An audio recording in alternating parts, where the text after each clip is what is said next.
In this movie, I'll show you how to add and subtract from existing selection outlines using any of the selection tools. So to make things easy to understand, I'm going to go ahead and switch back to the rectangular marquee tool by selecting that tool from the marquee tool flyout menu.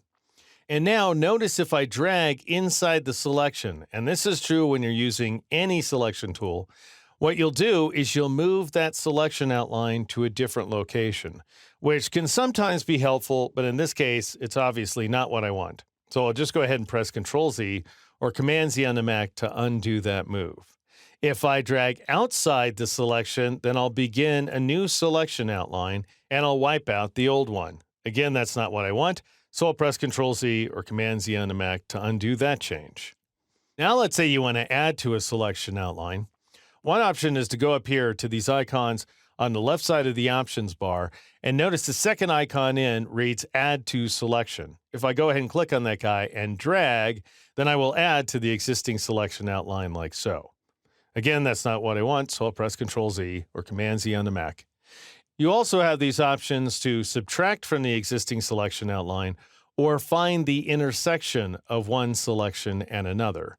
And just so you can see what that looks like, I'll go ahead and select the intersection option, and then I'll marquee around this area, and notice now I'm left with just the intersection of that rectangular marquee and my previous selection outline. All right, I'll go ahead and undo that, and of course, I'm going to be doing a lot of undoing as I'm working through this movie. Now, an easier way to work, as opposed to having to go up to these icons over and over again, is to press the Shift and Alt or Option keys. And let me show you what that looks like. I'll go ahead and switch back to the default setting, which is New Selection, which means if I were to drag right now, I'd create a new selection outline. If I want to add to the selection outline, I press and hold the Shift key.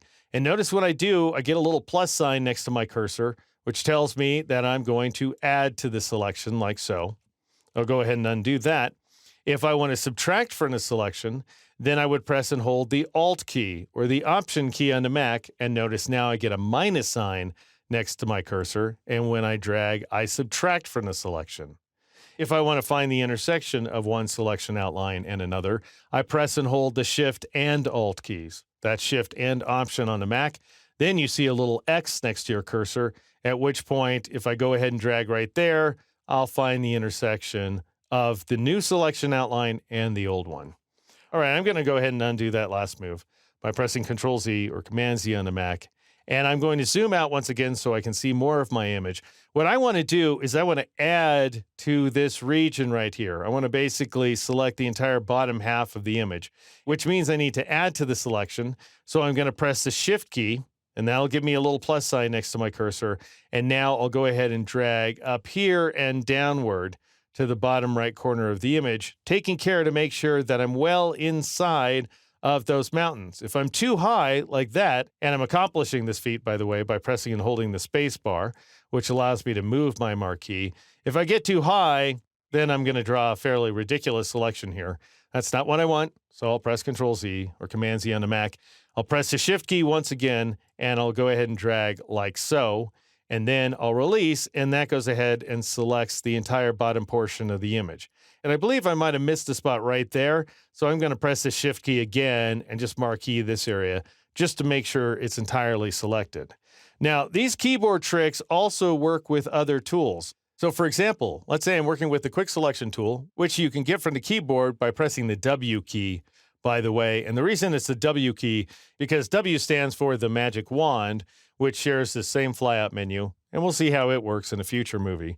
But for now, I'll grab the Quick Selection tool, and I'll zoom on in here. And as you know from the previous movie, the Quick Selection tool is programmed by default to add to the existing selection, whether it was originally drawn with the Quick Selection tool or not. But let's say I drag out here in the sky, and of course, I think better of it. I don't want to select the sky. Then to paint that sky away, you would press and hold the Alt key or the Option key on the Mac, at which point you'll see a little minus sign inside your cursor. And then you can just paint inside the sky in order to deselect it.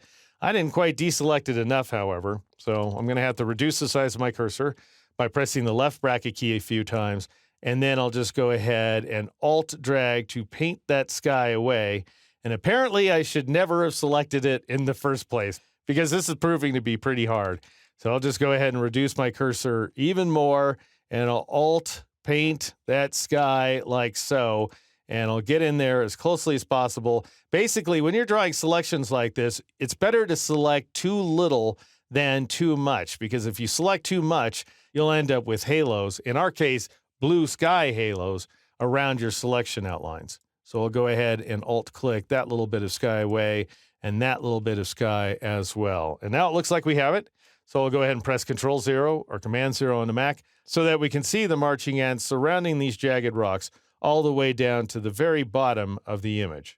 And that is how you add to or subtract from an existing selection outline using any selection tool available to you here inside Photoshop.